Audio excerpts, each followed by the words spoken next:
For the past couple of years, I've been working on the greatest Halloween costume of all time, an amalgamation of a bunch of different horror icons that I dub the Slasher.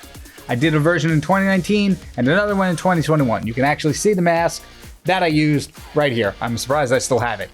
But the problem is, they could just be so much better. There could be just so much more put into them.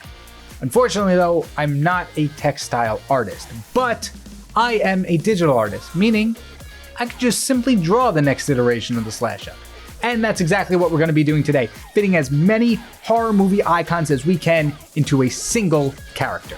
I hope everyone's okay with a little bit of a different video today, but without further ado, let's get into the ultimate Halloween villain. Let's get started. The mask is kind of screwing up the intro, isn't it? 1 second. Excuse me, thank you. Let's get started.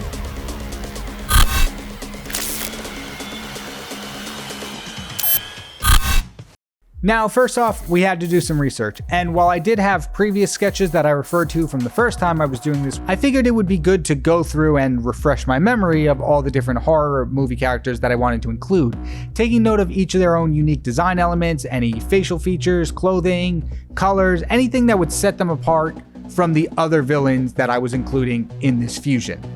And while I do like horror to an extent, I am by no means a connoisseur of the genre, and so in order to create a list of horror movies, I pulled up 2 albums from one of my favorite bands, Ice Nine Kills, called The Silver Scream and The Silver Scream 2, go figure, where each track is based off of a different horror movie. And I used those 2 track lists to get my initial list of villains to include. So, hey, Spencer, if you're out there, thank you. Then I went into my sketchbook and broke each of them down by their different distinct parts. So noting which characters had distinct facial features, while other ones had unique arms and hands and chest, just to see which characters I can include in different parts of the body of this fusion. Now, the benefit of drawing a slash up instead of making it as a physical costume is we can push the boundaries of each part of the character. I don't have to take into account like, oh, am I going to be able to sew this, or am I going to make this look convincing? With drawing, I have absolutely free range to do whatever I want with any elements of the characters. No sewing required. With that in mind, I was able to cut up the face into different sections and lay pieces of, honestly, a lot more characters than I thought into it. The body itself, however, was a little bit harder to mix up, believe it or not. Since a lot of horror icons are wearing these solid uniform jumpsuits, whatever you want to call them, it was hard to combine, like, say, the chest into any more than just one piece. And now that we have a design that I'd say I'm pretty happy with, let's make it digital. After a quick lunch break. See ya. Now that we're back in my element, let's draw this hellspawn for real.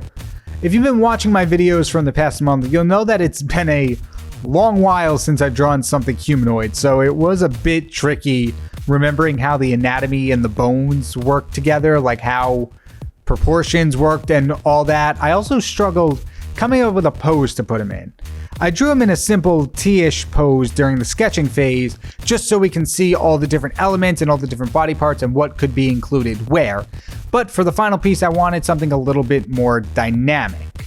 The problem is that a lot of horror icons are very menacing, stiff boards. Like you think of Jason or Michael Myers, and it is just this hulking figure that is just standing there in the shadows, stalking his victims.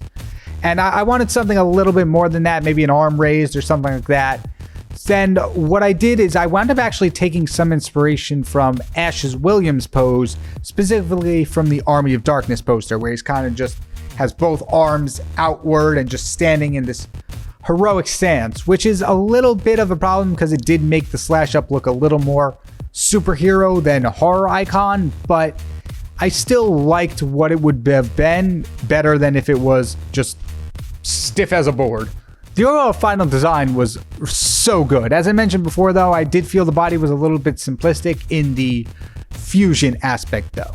But then again, the most iconic part of a horror icon is usually what's going on in the facial area. So in order to maximize the amount of icons we could fit into one drawing, I tried to include as many face elements I could into, well, the face.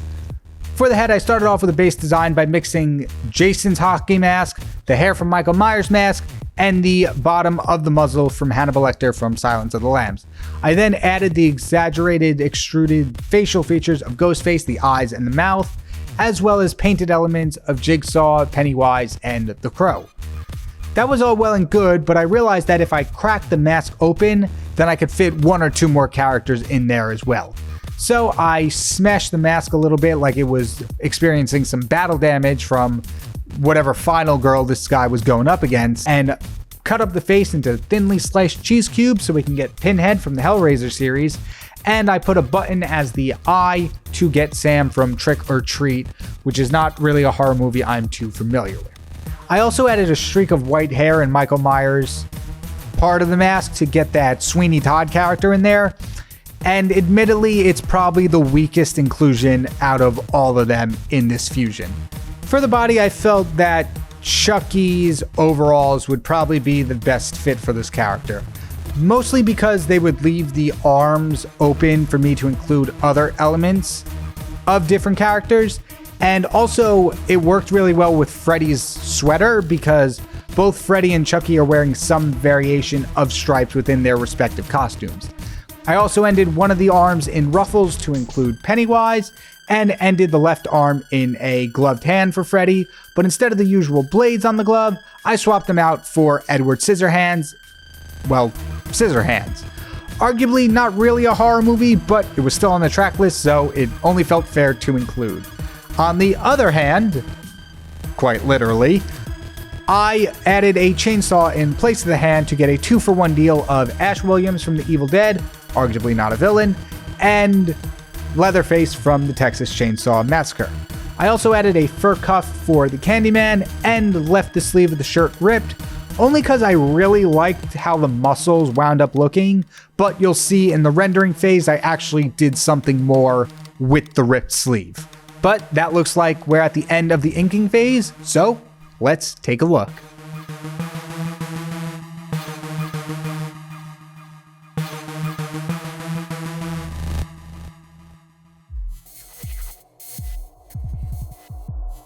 And now we're on to my favorite part of the digital drawing process. Not so much the flattings, more so the rendering, but in this overall process, this is where you can see the piece really coming together, in my opinion.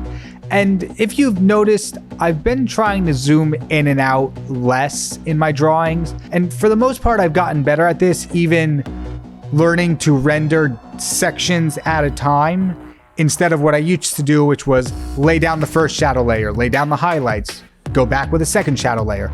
Now I'm adding all those at once in specific areas, just so in the time lapse, it's much more easy to watch instead of constantly jumping around. And for the most part, I tried keeping the colors consistent to what each of the characters actually have, but I did make a few changes just to make the overall piece more cohesive. I made Pennywise's arm ruffles at the end of the shirt red and green to match Freddy's sweater, and I made all the different parts of the mask actually the same uniform shade of beige. Other than that, all the character colors stayed the same, and I think they actually went very well with each other. I will admit I did forget a step when I started rendering the phase. In the sketch, you'll see I had the idea to decorate Chucky's overalls with all the different weapons of the characters I included. Since there were so many bits of small color though, I plan to draw them out as well as all the mask and solid paint on their own layers. Except I forgot to do that before I started rendering the phase, so halfway through rendering the mask, I took a quick detour to fill those out, drawing the Jigsaw paint, the Pennywise paint, and the Crow paint on the face, and then adorning Chucky's overalls with a whole bunch of different knives and axes and pickaxes, just to get everyone in there. We had different knives from Ghostface and Michael Myers. We had the red balloon for Pennywise, or depending on who you ask, Lucky the Leprechaun from that cereal. We had a pickaxe for the Miner from My Bloody Valentine, which is a more obscure movie. And I put an axe in there some reason. but I cannot remember who it's supposed to be a reference to. It might be Jason, or maybe I went really obscure and went Patrick Bateman from American Psycho. I don't remember, but anyway, the axe is in there. And I also have the lollipop from Sam from Trick or Treat, and tucked all the way up in the corner in the shoulder, a razor blade from Sweeney Todd, just to give him that one extra up since he didn't really make the cut. No pun intended. But back to the rendering phase, I was pretty nervous because I knew going into this there would be a lot of different materials that I would have to render, but once I got into it, it was actually pretty easy. The most trouble in the rendering stage, though, was Candyman's fur cuff. And as you can, will, or did see, depending on what point we are in the time lapse, I did end up cell shading at first, making a rough shape with the lasso of what a fur would kind of look like, and then filling them in with different shadow layers. It was okay, but the more I added to it, the more it just got absolutely just crazy, and I did not like it. So then I went back to something reminiscent of my original method of painting the strands and blending the hard shapes until ultimately they just became muddied and softer into my original style. It's not what I was going for, but I am overall happy with it. Then I went through all the clothes and used a hard, gritty texture brush and multiple shadow layers to just add some wear and tear to everything. And after I finished all that and did the rib lining and everything, I actually went back and added a bunch of bees onto the exposed arm with the ripped sleeve, just to throw in a little bit more Candyman into the overall piece, since all that he was really getting was a fur cuff, because I didn't even include his hook on the overalls. It just kind of slipped my mind. So I think adding the bees was a very nice final touch to everything. But we're coming up to the end of the piece, so let's take a final look at the slash up.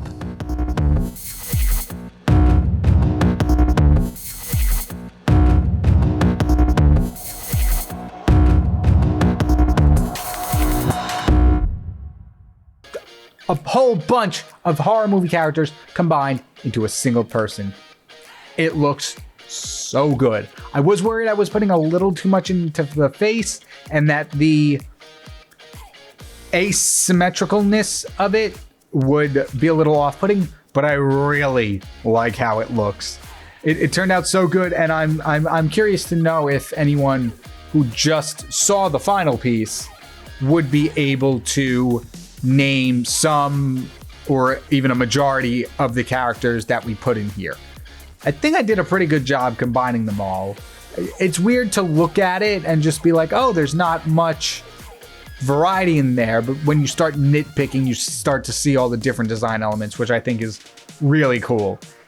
And if you liked this kind of video, I have another video where I fused Ghostface, Ghost Rider, and N from Murder Drones into a single entity, so that'll be linked at the end. And that's all I got for you today. If you had fun with this video, feel free to not even just hit that like button, just slash up that like button, just absolutely tear it to pieces. I don't know, if you like the video, feel free to show your support. That's all I gotta say. And if you are curious about the music that I listen to while creating this monstrosity, as always, there will be a link to a Spotify playlist down in the description below. But that's all I got for you today. I am KyngPin Creations, and I will see you in the next video. Have a happy Halloween, everyone. It's Emo Jason. Wake me up inside. Can't wake me up and save me from the lake that I drowned in.